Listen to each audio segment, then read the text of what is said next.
ओम श्री सद्गुरुवाय नमः। श्री गुरु चरणों में मेरा सत सत बार नमन। हंसा सरवर तजी चले। हंसा सरवर तजी चले, देही परिगौ सुन्न। कहें कबीर पुकारी के, तेही दर तेही थून। शब्दार्थ: सरवर यानी शरीर, देही यानी जीवात्मा, परिगव यानी हो गया, सुन्न यानी शून्य मूर्छित, दर यानी स्थान, थून यानी खंभा। भावार्थ: जीवात्मा हंस जब शरीर रूपी सरोवर त्याग कर चली, तब वह मूर्छित सी हो गई। सद्गुरु कबीर साहब पुकार कर कहते हैं, जिस दर में उसकी वासना थी, उसी दर में वह खंबे की तरह थुना यानी गड़ा गई। यहाँ दो बातें हैं। एक, जब जीवात्मा शरीर को छोड़कर चलने लगती है तो शरीर मूर्छित सा हो जाता है। दूसरा, मृत्युपरांत वासना के अनुरूप गति होती है। मृत्यु का अनुभव: मृत्यु के समय जीवात्मा अक्सर मूर्छित हो जाती है और उसी अवस्था में शरीर से निकल पड़ती है। जीते जी उसकी जहां वासना होती है और जैसे उसके कर्म होते हैं, उसी के अनुरूप शरीर में वह जन्म लेती है। उसी दर में वह खंभे की तरह थूना गड़ा जाती है। एक देह होती है और एक देही होता है। देह के भीतर जिसकी सत्ता प्रस्फुटित है, जिस सत्ता के कारण देह में चेतना है, उसे देही कहा जाता है। जीवात्मा या आत्मा को ही देह कहा जाता है। मृत्युपरांत जब शरीर से जीव निकलता है तो मूर्छितावस्था में चला जाता है। शरीर शून्य हो जाता है। जीव को लगता भी नहीं कि शरीर मर रहा है। शरीर ऐसा शून्य होता है, उसे अक्सर पता भी नहीं चलता कि कब वह शरीर से निकल गया। जैसे नींद में शरीर शून्य जैसा हो जाता है, वैसे ही मृत्यु के समय भी शरीर शून्य जैसा होने लगता है और जीव तंद्रिल अवस्था में जाने लग जाता है। कभी कभी होश आना, कभी कभी अपने परिजनों को देख लेना, कभी अपने मरणासन्न शरीर को देखना और फिर मूर्छित अवस्था में चले जाना। यही तो मरणासन्न शरीर वाली आत्मा की स्थिति है। और जब शरीर मृत हो जाता है तो कहें कबीर पुकारी के, तेही दर तेही थून। जिस दर में जीव की वासना लगी होती है, उसी दर में, तात्पर्य उसी स्थान में, उसी परिस्थिति में थून गाड़ दिया जाता है। वासना के अनुरूप ही जीव उस दर से बंध जाता है और फिर वहीं जाकर जन्म लेता है। अमेरिका में एक बाल योगी अभी कुछ दिन पूर्व एक घटना प्रकाश में आई। एक इटालियन दंपत्ति अमेरिका में जाकर बस गए। वहां उनके यहाँ एक बालक का जन्म हुआ। मांसाहारी परिवार में जन्म लेकर भी वह शिशु काल से ही कभी मांस नहीं लिया।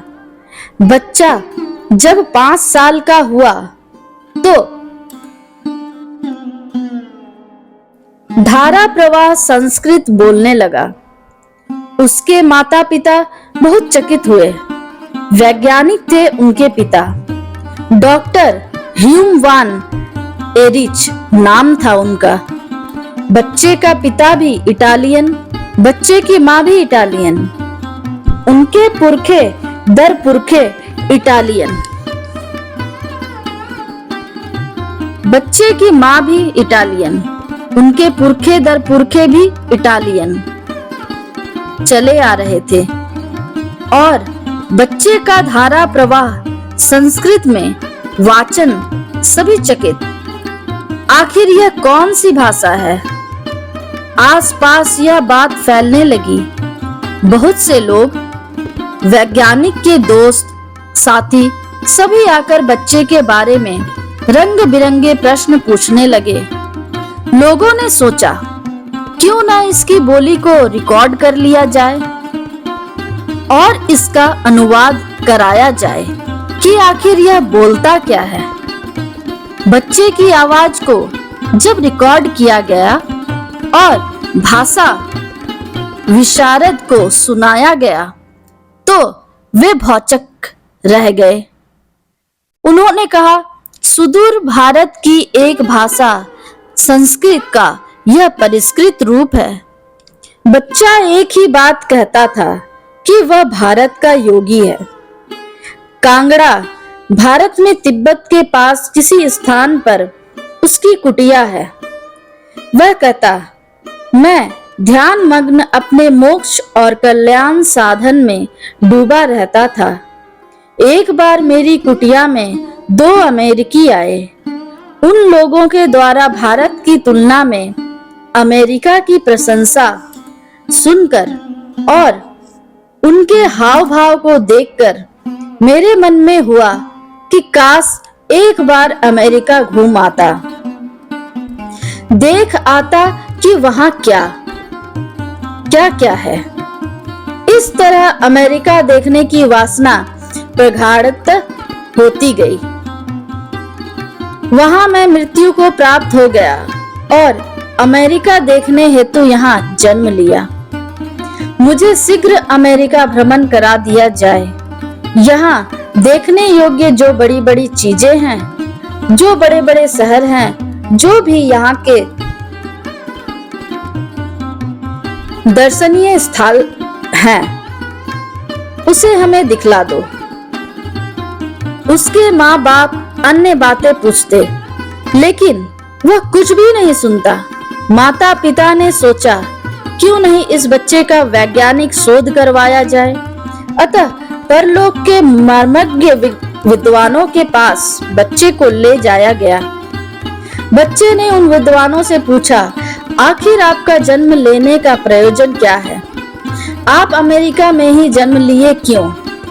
बच्चे ने कहा, वैसे तो आदमी अपने जीवन में बहुत से संस्कारों को बटोरता है, पर मृत्यु के अवसर पर जो संस्कार प्रबल हो जाता है, वही संस्कार प्रारब्ध का प्रमुख कारण बन जाता है। बच्चे ने आगे कहा, व्यक्ति के लाखों अरबों जन्म के कर्म संचित रहते हैं।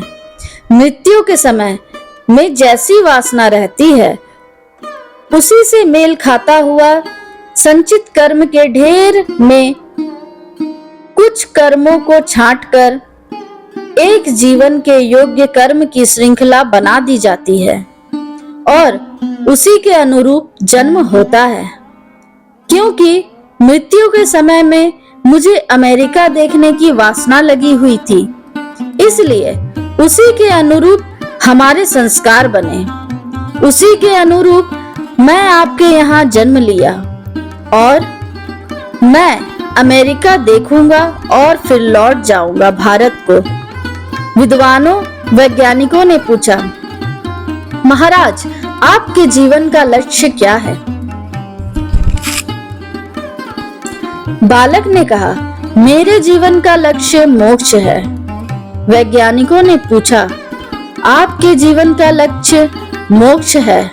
अगर इस जन्म में भी आप पूर्णत्व की प्राप्ति ना कर सकें, मोक्ष की प्राप्ति ना कर सकें, तो आप क्या करेंगे? बच्चा थोड़ी देर चुप हो गया। तदुपरांत कहा, असंभव। निश्चय ही इस जन्म में मैं पूर्णत्व और मोक्ष की प्राप्ति करूंगा। वैज्ञानिकों ने पुनः पूछा, अगर आप न कर सके तो? कुछ सोचकर बच्चे ने कहा, अगर मोक्ष प्राप्त न कर सका तो भी चिंता की बात नहीं। मैं अपने जीवन में ऐसे संस्कार बनाऊंगा जो साधन को और अधिक प्रखर करे। साथ ही मैं सजग रहूंगा कि साधन विरोधी कोई भाव अंतस्थ में पनपने न पावे। साधन के विरोधी कोई भी कर्म जीवन में होने ना पावे। साधन विरोधी कोई भी चिंतन मन में उठने ना पावे। यदि भूल चूक से साधन विरोधी कोई क्रियाकलाप या जीवनचर्या हो भी जाए तो मैं प्रयत्न पूर्वक इतना प्रखर साधन या संस्कार बनाऊंगा कि उन संस्कारों के समक्ष वे जो अन्य भूल चूक हैं वे स्वतः ही संचित कर्म में फेंक दिए जाएंगे। और जब हमारा नवीन जन्म होगा तो साधन के प्रबल संस्कार को लेकर होगा और मैं मोक्ष की ओर सहज अग्रसर हो जाऊंगा।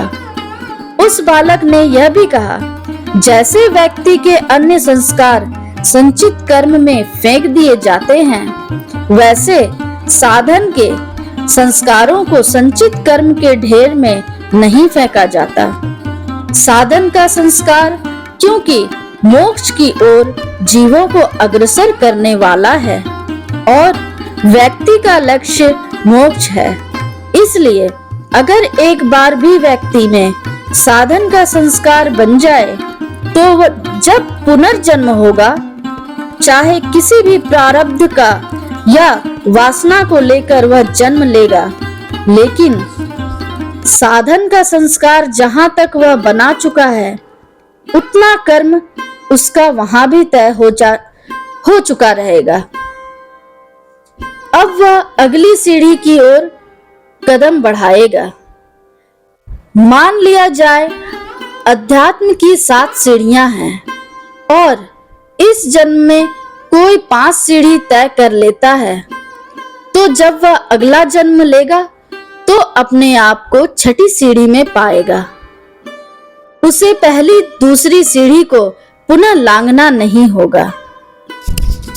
वैज्ञानिकों ने बच्चे से एक और प्रश्न पूछा, एक बात बताओ, जब तुम शरीर को छोड़ दिए और जब तुम्हारा जन्म हुआ नहीं, उस समय तुम कहाँ थे? किस स्थिति में थे तुम? इस बात को बच्चा बतलाना नहीं चाहता था। बहुत अनुनय विनय किया गया तो बच्चे ने कहा, जब शरीर छोड़कर यहाँ से जीवात्मा निकलती है तो यहाँ स्थूल शरीर तो छूट जाता है, पर व्यक्ति का सूक्ष्म और कारण शरीर साथ चला जाता है और मृत्यु के उपरांत तत्काल ही उसे काम चलाओ अतिवाहिक शरीर मिल जाता है, जो उसी के रूप आकृति से मिलता जुलता है जिस शरीर को वह छोड़ा है। जीव अतिवाहिक शरीर को प्राप्त करके भावलोक या कामलोक में तैरता रहता है। जब उसका प्रारब्ध परिपक्व हो जाता है तो वह पुनः धरती पर विभिन्न योनियों में लौट आता है। जब तक जीव कामलोक में रहता है तब तक अतिवाहिक शरीर को पाकर सुख दुख को झेलता रहता है। धरती में जैसी भावना लोगों की होती है, जैसे संस्कार होते हैं, मृत्युपरांत कामलोक में अपनी भावना के अनुसार ही सुख या दुख फलों को देखता है। जैसे यहाँ का दुष्ट व्यक्ति भावलोक में बहुत कष्टों को देखेगा, बहुत मुसीबतों को देखेगा, नरकों को देखेगा, और उसी भावलोक में जो त्यागी धर्मात्मा व्यक्ति है वह अपने भाव के अनुरूप सत्संग, ध्यान, उपासना इत्यादि को देखेगा। अक्सर काम लोक में जीवात्मा मूर्छित अवस्था या तंद्रिल अवस्था में या निद्रा अवस्था में चली जाती है।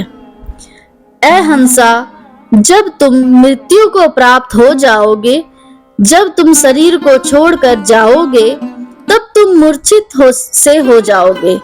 वहां तुम कुछ नहीं कर सकोगे। पशु पक्षी इत्यादि योनियों में या नरक स्वर्ग में कुछ कर नहीं सकोगे, क्योंकि वहां कुछ करने का अधिकार नहीं है। मनुष्य शरीर छोड़ने के उपरांत तुम अगर अतिवाहिक शरीर को भी प्राप्त कर लिए तो वहां भी कुछ नहीं कर सकते। वहां केवल अपनी भावना के अनुसार सुख दुख की कल्पना करोगे, रोओगे या चिल्लाओगे, हंसोगे या बिलखोगे। और फिर तेरी दर तेही थून, जहां तुम्हारी वासना होगी वहां ही तुम्हारा जन्म होगा। वासना के कारण जड़ भरत जी को आप जानते हैं। उनका जन्म हो गया हिरण में। हिरण में मोह रहने के कारण हिरण शरीर में जाना पड़ा। कोई व्यक्ति मर रहा हो और उसे अगर मकान में मोह है, ऐसी जीवात्मा अपनी वासना के कारण अक्सर उस मकान में प्रेत योनि में आमंडराने लगती है। धन की वासना वाले लोग अक्सर सर्प योनि में चले जाते हैं। पुत्र इत्यादि की वासना वाले लोग अक्सर सुअर योनि को प्राप्त होते हैं। गुरु निंदक अक्सर चमगादड़ योनि में जाते हैं। शास्त्रों में विभिन्न वासनाओं के अनुरूप विभिन्न गति बतलाई गई है।